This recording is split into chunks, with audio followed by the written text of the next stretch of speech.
Hi everyone, welcome back to my channel. I hope you're all doing well. Today I wanted to make a video addressing the subject of Unity, my now retired guide dog, because a lot of you have been asking on here since I posted a short video of her going shopping as a retired guide dog about her retirement, and I do realise that not everyone follows me on my other social media, and for those of you who just follow me on my YouTube channel, this may have come as a real surprise to you and you may not know any of the things that have been going on surrounding her or me in the last 6 months, because I haven't posted anything on here since January, so it has been a long time for me not to post anything, and I wanted to just explain the situation and to just come on here and talk about it, because it feels very wrong for me not to talk about Unity, because she is a massive part of my life and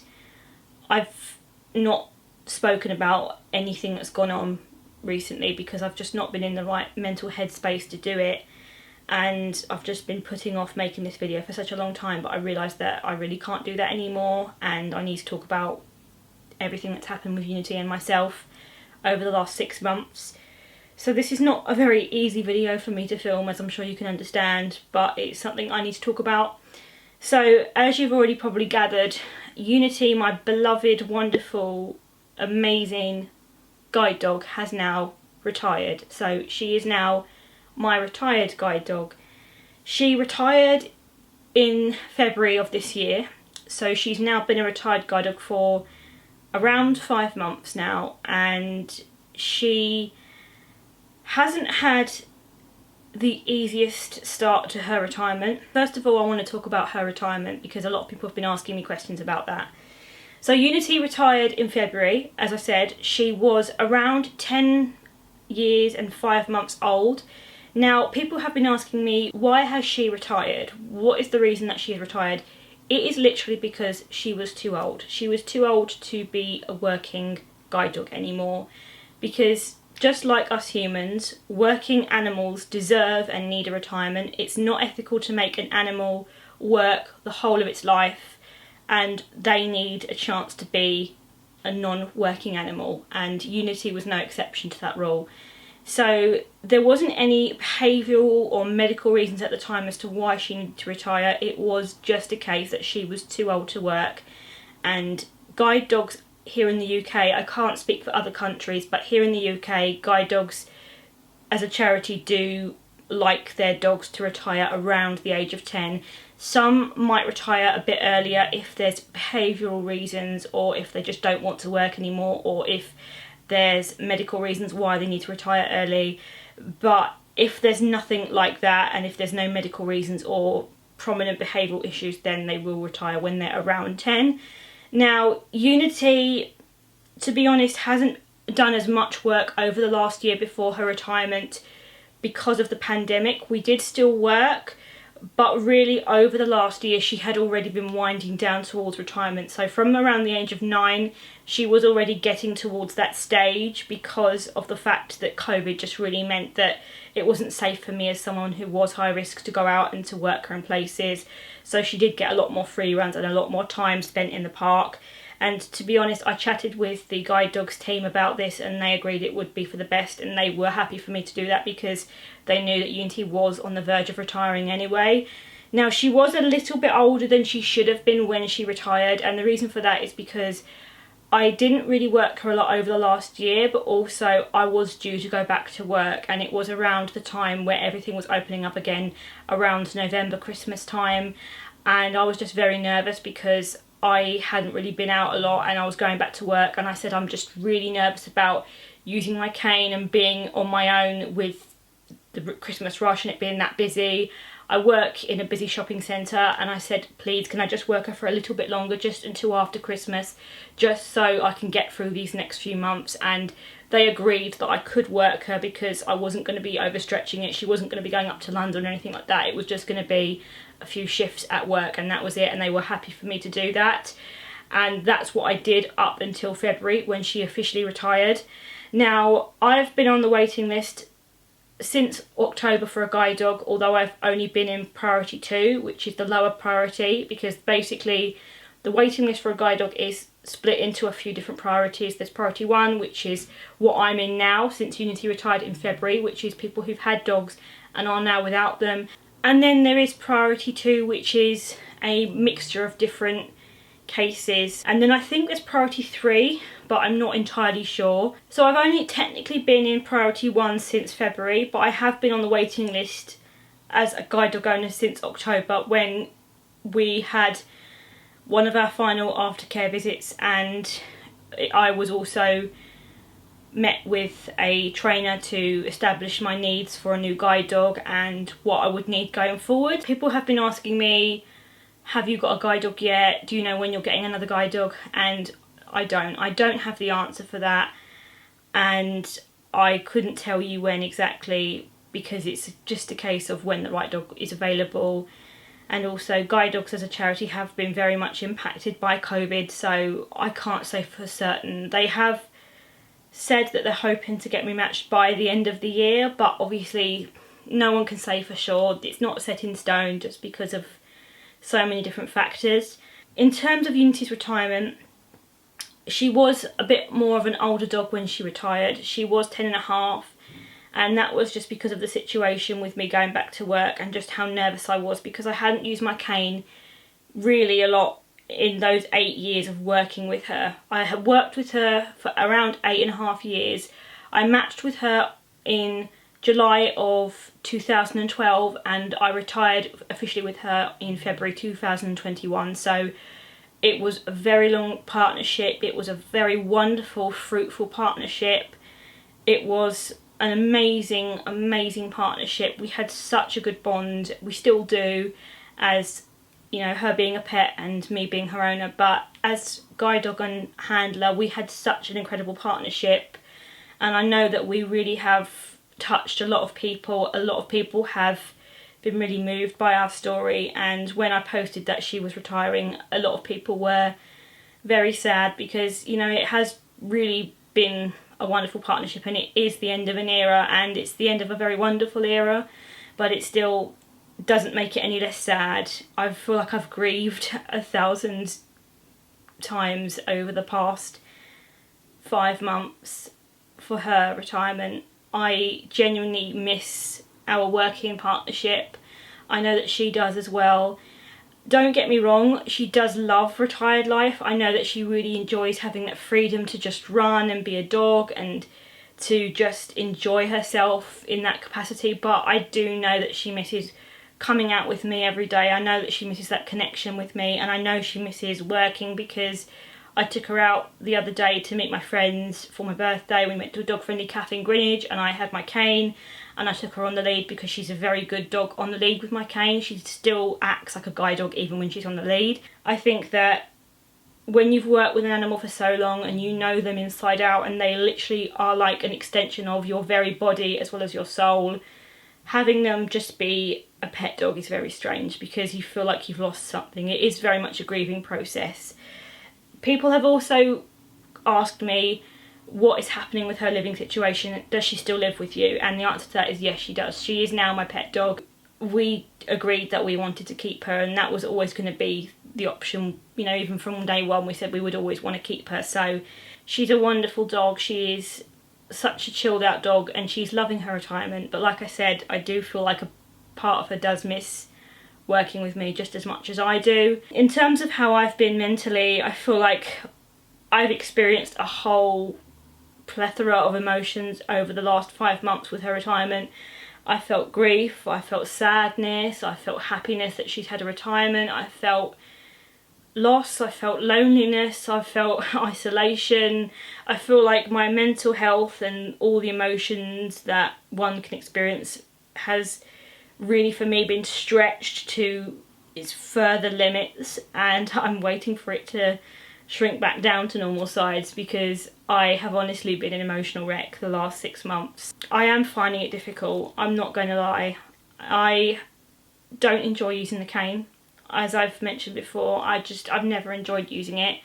It's just not for me, honestly. I am using it because I have to, and because it's important for me to try and do what I can to stay mobile, but under the current circumstances with COVID, it's so difficult because I've only had to date one long cane training session for half a day because of the fact that guide dogs have been very limited to what they were able to do, because Unity retired during the second major lockdown, and guide dogs have had to really try to be careful with, you know, their staff and with COVID restrictions, and also there's lots of other people in the same circumstances as me who have retired their guide dog over COVID and who are waiting for a dog as well, and who also need help with mobility. So I'm currently on the waiting list to receive some more. I don't know when that's going to happen yet, but I have put my name down for more because I feel like I really do need more.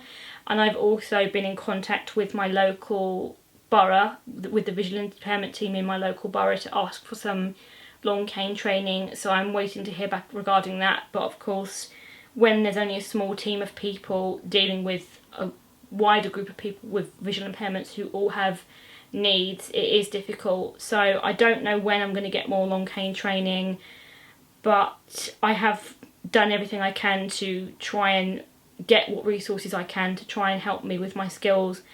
And I hope that I'll be able to continue to work on my skills whilst I'm waiting for another dog. I've also been very lucky because I do have a lot of family who live around me. I have my parents, I have my grandparents who all drive. I have friends who live in London, and whenever they want to do something they always meet me at a near train station that is easy for me to get to, so that I'm not having to use my cane excessively on my own. But it is very difficult because I've been so used to having so much freedom at my fingertips, and I know that a lot of people over the past year have really struggled with losing their freedom because of the various lockdowns and restrictions. So I know it's not just me, and I'm not sitting here just being self-absorbed and just saying it's just me, because I know that everyone has experienced this feeling of isolation and lack of freedom. But for me now, I'm seeing people going out and getting on with their lives and moving forward and just doing things as they were before to an extent, and trying to move back to some semblance of normality. And for me, I'm just sat here and I feel like I'm still pretty much in a lockdown. It's hard having to rely so much on other people because I've just not really been used to that. I'm very much used to having a dog and being able to do what I want when I want, and I can't do that at the moment because I'm still so nervous using my cane. It's still very difficult for me personally to get out and about because I've not used it in 8 years, and I'm now trying to use it after 8 years of not using it with, you know, not a lot of rehabilitation training. I am in a difficult position in that sense. I am trying what I can to practice with it, and I am trying my best, but I think under the circumstances with COVID and going out, trying to navigate your way around arrows and one-way systems and barriers and queue systems, it's been really difficult trying to do that. So it has been difficult, and I'm trying my best to do what I can, but I'm sure some of you who've been through this situation can understand how hard it is when you have to go back to using a cane when you've been so used to using a dog, because a cane and a dog are two very different things. And I'm not saying that, you know, having a cane is less beneficial or that it's not as good as using a guide dog, because everyone's different. Some people get on really well using a cane and that's fine for them, but for me it's just not.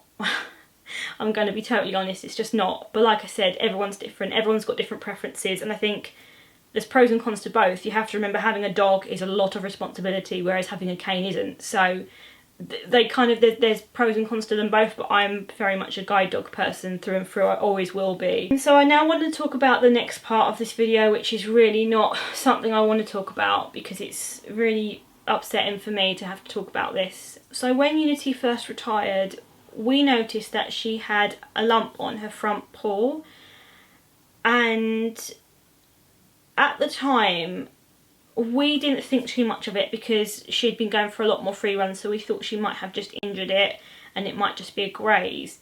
But gradually the lump started to get a bit bigger. It was very red and ulcerated, and I had spoken to the vet, and the vet had said give it a few days to see if it will settle on its own, and it didn't. So I then went back to the vet and said, look, this is not right. This is not getting smaller. This is continuing to grow.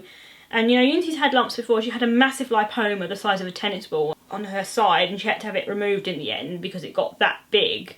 So I was like, was it another one of them? Is it another lipoma? That's what I originally thought, but it had grown within such a short space of time, it didn't seem possible. And he said it looked like a skin tumour.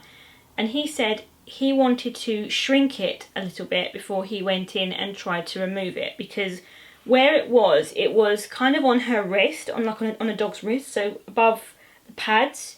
So there wasn't a lot of skin to cover it up. So he said he needed to get it smaller before he went in to try and remove it, because it would be very difficult to close the site up. So she was put on some medication. There was like an antibiotic and some kind of anti-inflammatory, and she was on that for about a week. It shrunk a bit and it started to scab over, but it was still there. So after that, she went in to have it removed. The vet at the time thought it was going to be something called a histiocytoma, which is like a benign skin tumour. When she had it taken out, he sent the results back, and when he got them back, he came out and said to me, it's a mast cell tumour and it's high grade, so basically it's cancer.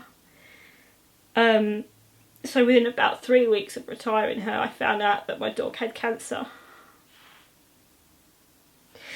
And my world fell apart, because I had just retired her and I honestly thought that she wasn't going to get a retirement. I didn't know what to think.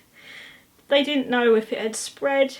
They didn't know how aggressive it was. They didn't know if it had gone to any of her local lymph nodes or any of her organs, and they couldn't tell me anything then and there, and they said that they were going to refer me to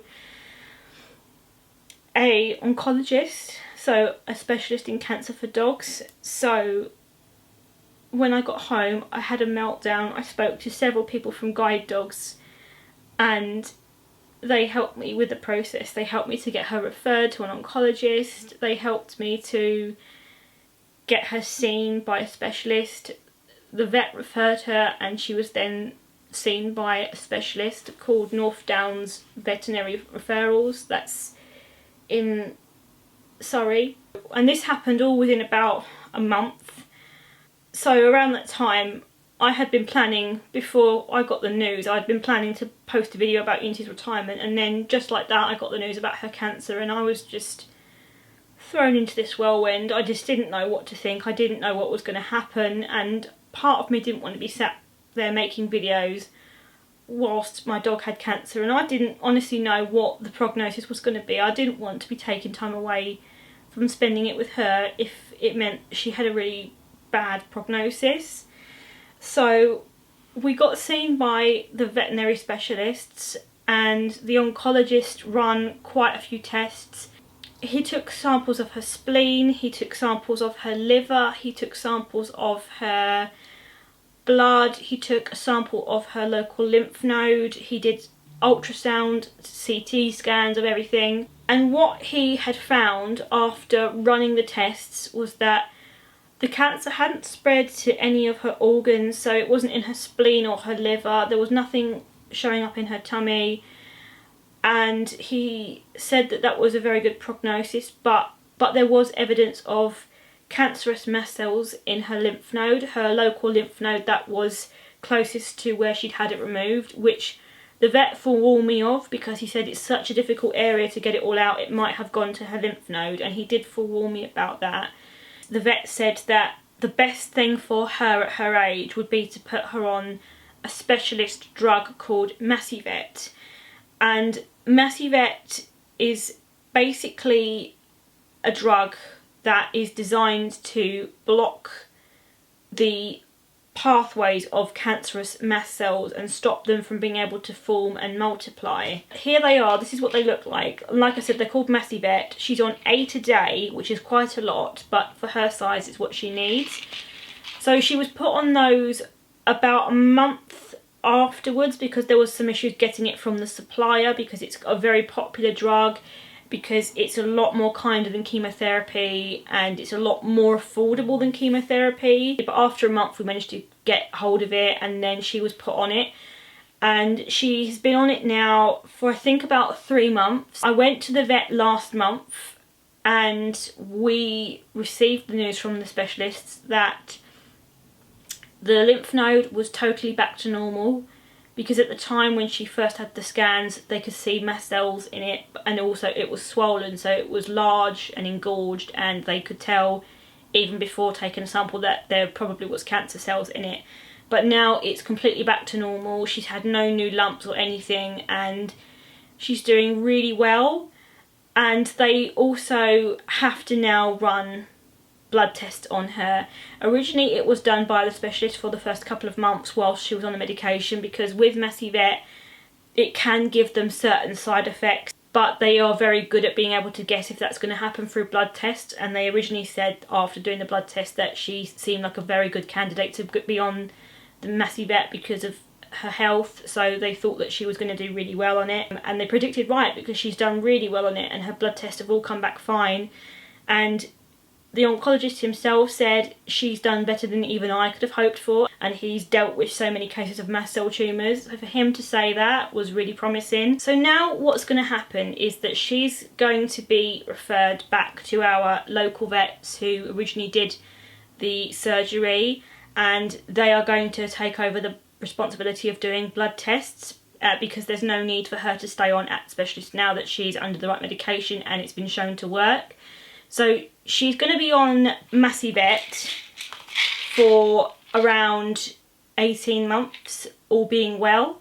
So she'll be on Massivet for about 18 months, and she'll have to have regular blood tests. Initially she's got to have a blood test this month, and then after that she's going to be having them every 2 months, just to make sure that she's not getting any side effects from the medication. But in all honesty, she's been doing really well on this medication. She's not had any side effects that I can see. She's really happy. She's really doing well. She's thriving. She's going out for walks every day. She wants to exercise. She's loving running around after her balls and meeting the other dogs at the park. So she is doing really well, and all I can say is that I feel blessed every day that I have her, and I feel blessed that guide dogs have helped me so much throughout this process, and that I've had a really wonderful veterinary team looking after Unity. I just think back to that time to where I am now, it's just very strange to think how much more bleak things seemed back then for her health. Now, the medication has meant that the cancer cannot spread. There's no current new mast cells. The cancer in her lymph node is gone, but that does not mean she is cancer free. She is cancer free in the sense that whilst she's on this medication and whilst it's working, she is cancer free, but that could change in the future. And after she comes off the medication, we don't really know what is going to happen after that. Ultimately, this medication is going to give my wonderful girl a chance to have a retirement, which she deserves, and I am making sure that she has the best retirement. She gets lots of toys, lots of treats, lots of runs. When the weather gets warmer, I'll be taking her to the beach with the family, and I'm trying to give her the best retirement that I possibly can give her, and the retirement that she truly deserves. And I feel like now I've got some degree of closure and I know what's what in terms of her health. I feel more able to articulate myself to you all and to tell you what's been happening. But beforehand, because I didn't really know myself, because I didn't really have any answers to give, I just wasn't mentally able to come on here and say my dog has got cancer after retiring, because I didn't have any answers to give you. So I didn't want to come on here and start talking about it until I knew myself what the situation was going to be. So that's why I've not posted any videos, because this has all been happening since February, and we only found out last month that Unity's cancer was now manageable and the cancer had been treated well under the medication. So that's why I've not posted anything. So alongside her retiring, I've also had to deal with her having cancer, which has honestly been a living nightmare to deal with, and I don't think I would have got through if I didn't have the support from my family, my friends, guide dogs, and also the veterinary team, you know, both at my vets and at North Downs. I'm really grateful to everyone who's supported me, and particularly to guide dogs, because they have been helping with the costs of the treatment, and I'm so grateful for that. So in light of that, I have also made a fundraiser, a JustGiving fundraiser, which I did make originally when Unity retired, and we've managed to raise around £220, which is fantastic. But I also want to mention it now because I feel like it's, for me, also something I want to do, because guide dogs have really helped with giving Unity the best possible care. So if any of you can donate anything to the fundraiser that I've made for Unity's retirement, I'll leave a link down below. Anything you can give would be wonderful, because it's all going to go towards guide dogs as a charity. So if you can donate anything, that would be absolutely fantastic. And they've been very badly affected, like a lot of charities, by COVID. They are doing their absolute best, but if we can maybe raise some money for them to help people like me in this situation who are very much struggling at the moment, then that would be fantastic. But there's absolutely no pressure. Even if you can't donate, if you could share it, that would be fantastic as well. And I've also made a Amazon wishlist for Unity as well, because a lot of people were asking on my other social media if they could send her a present when they found out about her retirement, but also her cancer, and I've made it on there just for that very reason. Like I said, you do not have to do anything with that, you don't have to send her anything, but people have been asking me, so I thought it would just be easier for me to make an Amazon wish list. Most of it is toys, because I'm trying to watch what she eats, because the medication can make them put on a bit of weight, so it's more toys than treats. There are some treats on there, but it is more toys, to be honest. But if any of you would like to send her anything, then that is linked in the description if you would like to. And I always do little shout outs on my Instagram of her opening her gift and her reaction, and I always mention people and say thank you. So again, you will be given a mention if you do, but that will be over on my Instagram as opposed to on here, because I do more on my Instagram at the moment. That's where we're at with Unity. And in terms of me, as I'm sure you can imagine, my mental health is not great at the moment, I'm not going to lie. I have bouts of very low mood. I have had counselling over the last few months for my mental health. I won't really talk too much about my mental health today, because I'm still working on it. It's still a work in progress. I'm not out of the woods yet. I'm still dealing with depression, and I'm still dealing with anxiety as a result of what's happened recently. And there will come a time where I'll feel more able to talk about the mental health side of things with regards to retiring a guide dog, but also a guide dog who has become ill. But at the moment I'm just not ready to, so I won't just yet. But I wanted to make this video because Unity has been a massive part of my life. She still is. I know she's meant a lot to you. I know a lot of you have really loved our journey together and what we've been about, and I just felt like it was right for me to talk about what's happened, because, you know, Unity is doing well now and Unity is very happy and healthy, but I wanted to make this video now so that you understand where I'm at with my mental health, but also where she's at as well. Alas, I don't have Unity in this video because she didn't want to come up. She's currently playing in the garden. We are currently fostering a dog that is a dog of someone who lives in our neighbourhood who's not very well at the moment, so she's currently downstairs playing with a little foster dog. So I didn't want to disturb her, so she's downstairs. You can always see her over on my Instagram, but also her own Instagram, because she does have her own personal Instagram. I want to thank you all so much for being so lovely, to everyone who's reached out to me on my social media and who has been supportive over the last few months. Thank you so much to everyone for everything, genuinely. I genuinely mean that. Everyone who has been so kind to us both. And feel free to ask me any questions about Unity's retirement or anything like that, and maybe I'll do a Q&A on the subject in the future. I will see you again soon. I'm doing a video on what I got for my birthday. I've actually already filmed that, but I wanted to make this video because I just wanted to start off by talking about this, because it would feel a bit weird to make other videos and then just throw this one at you. So this one is the one you'll probably see first. So thank you so much everyone. I really hope you're doing well. Take care, and I will speak to you again soon. I promise I won't leave it so long this time. Bye.